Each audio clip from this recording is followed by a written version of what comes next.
Take it off, he ordered, but the alien girl's living armor kept squeezing her. The crash lit the forest sky with white fire. Commander Rian Thorne's shuttle had been torn apart by an electromagnetic pulse before it even touched the ground. He crawled out of the twisted wreck, bruised and bleeding, one hand gripping his plasma pistol, the other clutching the emergency beacon.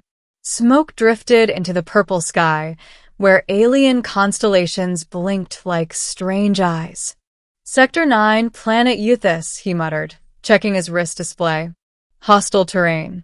No known settlements. But he wasn't alone. Something shimmered through the smoke, a humanoid figure, cloaked in glimmering armor that seemed to pulse with light. She moved with caution, as though every step hurt. Rian raised his weapon.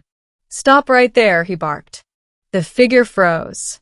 Then, slowly, the faceplate peeled back like petals opening to reveal a young woman, or something close to one. Her skin was silver blue, eyes glowing faintly, and she was breathing hard, sweat rolling down her temple. You're human? Rian asked, bewildered. She shook her head. No. But I understand your tongue. I'm Syrah. My ship fell, too. His gaze flicked to her armor, alive, shifting like liquid metal, tightening and loosening in pulses that made her flinch. That thing, what is it? Her expression twisted in pain. It's my skin. My species bonds with symbiotic armor. But it's malfunctioning. It thinks I'm under attack. Rian stepped closer. He saw the tendrils coiling around her neck and arms, tightening like a serpent. It's choking you. Syrah's breathing grew shallow. It won't release. Not until the threat is gone. He looked around the forest, pulse racing. Then it needs to be convinced you're safe. She nodded weakly, then screamed as the armor constricted around her ribs. The living suit shimmered and clamped harder, as though sensing her fear. Rian holstered his pistol and knelt before her. You need to calm it, or override it. Tell me how. It only listens to my nerve signals, she gasped. But I can't focus, not with this pain. He made a decision. We'll override it manually. Her eyes widened. No. You touch it, it might see you as a threat. I'm willing to risk it. He reached out carefully. The armor reacted instantly. A black spike whipped out toward his wrist. He dodged back just in time, the spike gouging a tree trunk behind him. Okay, he muttered. Not friendly. Syrah collapsed to her knees, gasping. If it tightens again, my heart will stop. Rian scanned his wrist pad.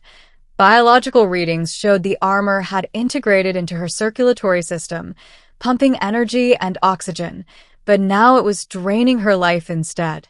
He thought fast. You said it listens to your nerve signals. What triggers calmness in your kind? Syrah closed her eyes, trembling. Physical grounding, touch, warmth, a trusted presence. Rian hesitated, then removed his gloves and stepped closer. Then you'll trust me. She flinched as he knelt before her, placing his palms gently on her armored shoulders. The living suit shivered under his touch, its surface rippling like disturbed water. Syrah gasped, but her breathing began to steady. That's it, he whispered. I'm not a threat. You're safe. The armor loosened slightly, the tendrils retracting a fraction. She opened her eyes. They glowed softly, searching his face. It's responding. Good, he said, voice steady. Keep focusing on calm. She nodded weakly. The armor pulsed once more, then froze, its color shifting from dark gray to soft silver. Her chest rose in a deep breath. Relief washed over her face. But then, the armor suddenly flared red. The forest trembled. What now? Rian hissed. Syrah's eyes widened in horror. It's scanning you. It found the EMP residue on your suit. It thinks you destroyed my ship. Rian backed away, hands raised. I didn't. That pulse came from orbit. The armor didn't care. It surged outward like a living storm, tendrils lashing toward him. He dove behind a rock as they struck the ground, cracking the soil. Sarah, he shouted. Fight it. She screamed, clutching her head. It's overriding me. He fired his plasma pistol, a warning shot that grazed one of the tendrils.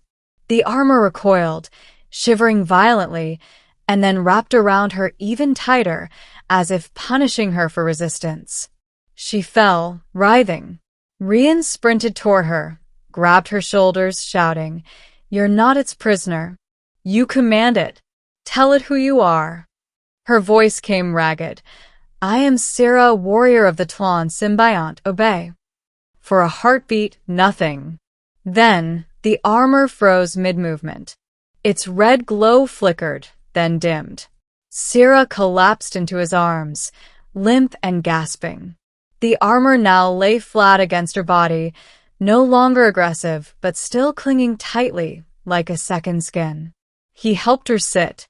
You did it. Her eyes fluttered open. Not for long. It's damaged.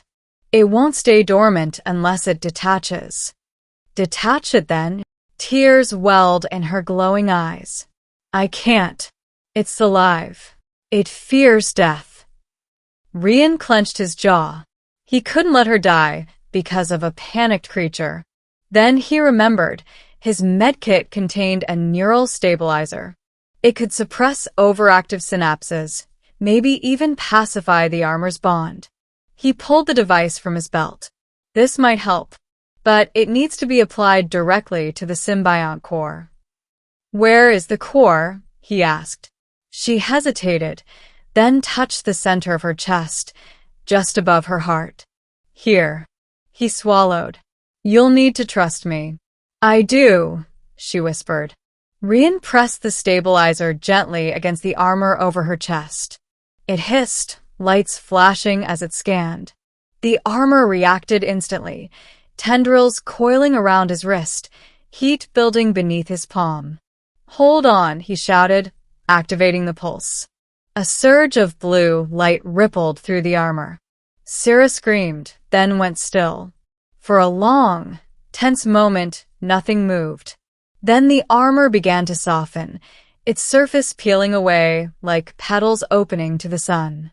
Pieces of living metal slid from her shoulders, her arms, falling to the ground like liquid glass. She gasped as the final layer withdrew from her skin. Her body trembled, bare and free.